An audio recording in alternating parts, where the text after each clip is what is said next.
Today is a big day. Number one, because it's my wife's birthday, and I'm going to do everything in my power to make it a super special day for her. And number two, because we are going to see Las Momias de Guanajuato. Yes, mummies.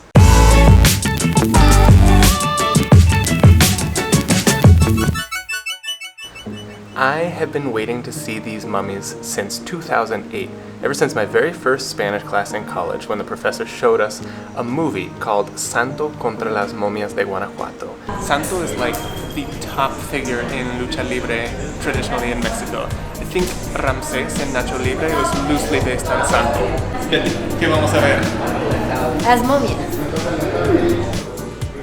So the mummies were really cool. A lot smaller than I thought. I think because I had seen the movie Santo versus the Mummies of Guanajuato, I assumed that they're going to be huge because the main mummy is a former Lucha Libre wrestler who comes back from the dead 150 years after losing his title, and so he comes back to claim his vengeance, which is just trying to get his title back. Doesn't really make much sense. But the movie was actually pretty interesting. I went back and watched it again. And the tour guide is a little person named Penguin, not very sensitive in Mexican movies in the 70s, but anyway. But in the movie he gives a tour like the current guides do. You kind of like give the tour and then hope for a tip later. I actually made a video explaining how that works. It's called Tips for Traveling in Mexico. So if you want to learn more about how museum guides work in different parts of Mexico, you can check out that video. Fun fact, in Mexican cinema, Lucha Libre is actually an entire genre of movies. It's basically defined by the main protagonists being Lucha Libre fighters, usually Blue Demon, Mil Máscaras, or, in this case, Santo.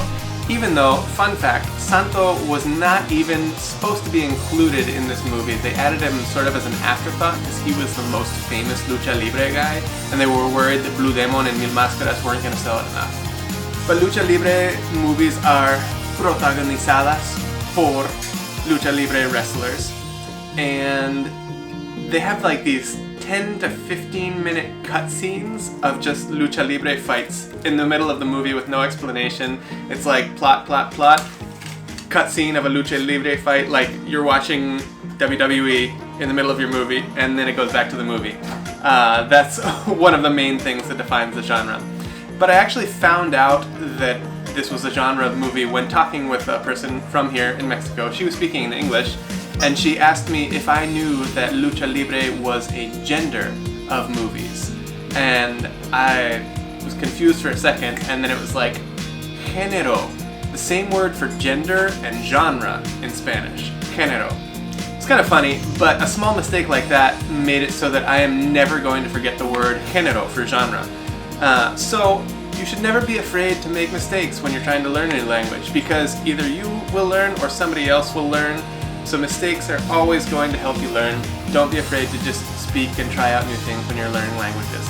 And if you ever get the chance to travel in Guanajuato, be sure to visit the mummies. They're really cool.